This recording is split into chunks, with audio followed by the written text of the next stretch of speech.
আমার 4টার সময় একটা মিটিং আছে এবং মিটিংয়ে থাকতে হবে, 4টার আগে আমাদের ক্লাস শেষ করতে হবে। হ্যাঁ, তো আমরা এখানে এটা হচ্ছে তোমার শোল্ডার সিম। হ্যাঁ, শোল্ডার সিম। তারপরে কি আছে?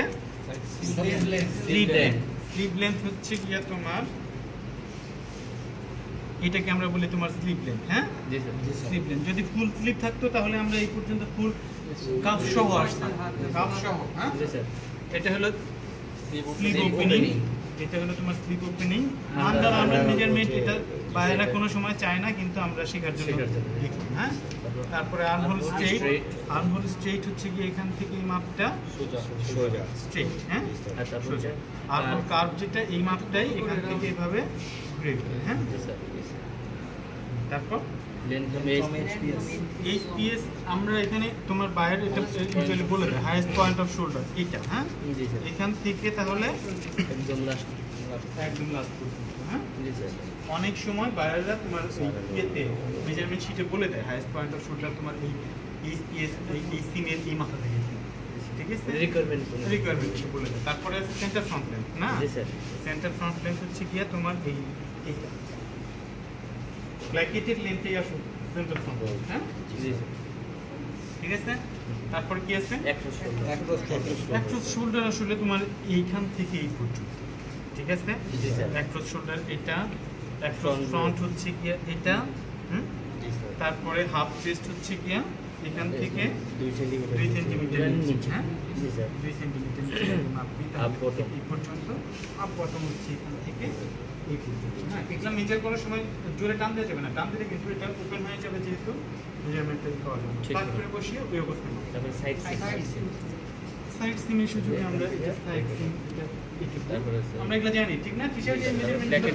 হ্যাঁ, তারপর প্ল্যাকেট উইডথ হচ্ছে এটা। হ্যাঁ, প্ল্যাকেট উইডথ হচ্ছে এটা, পকেট লেন্থ হচ্ছে এটা, এবং পকেট উইডথ হবে এটা। পকেট লেন্থ এবং উইডথের ভিতর আমাদের যেটা বড় হবে সেটাই নেই। এই বরাবর যদি মেজারমেন্ট বড় থাকে তাহলে ওইটাই, ঠিক আছে। তারপর centre back length. Centre back length যদি হয় তাহলে আমাদেরকে এটা ব্যাক সাইডে যেতে হবে। ব্যাক সাইডে গিয়ে এটা আমাদেরকে সেন্টার মানে হচ্ছে মাঝ বরাবর, তাই না?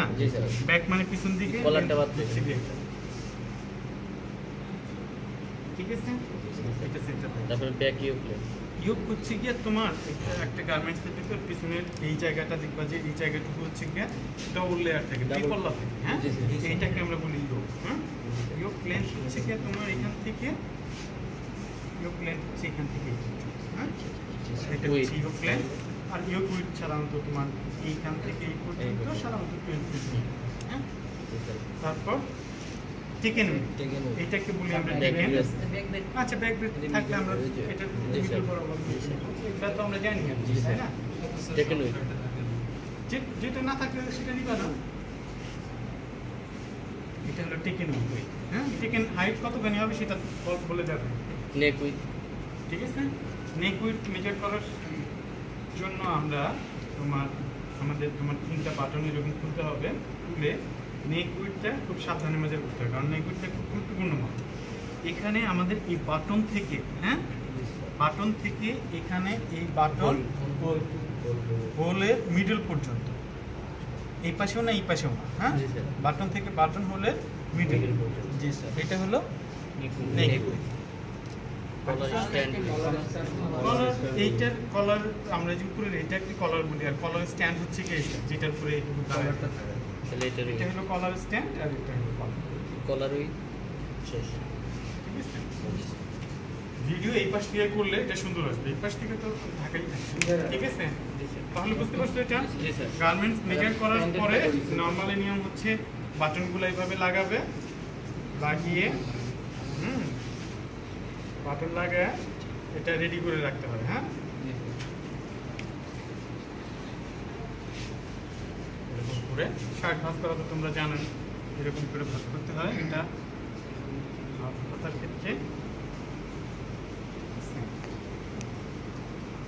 এই বরাবর একটা ভাঁজ দিয়ে, এই বরাবর একটা ভাঁজ দিয়ে রেখে দিলে দেখো অনেক সুন্দর হচ্ছে। ঠিক আছে, ঠিক আছে। এখন আমরা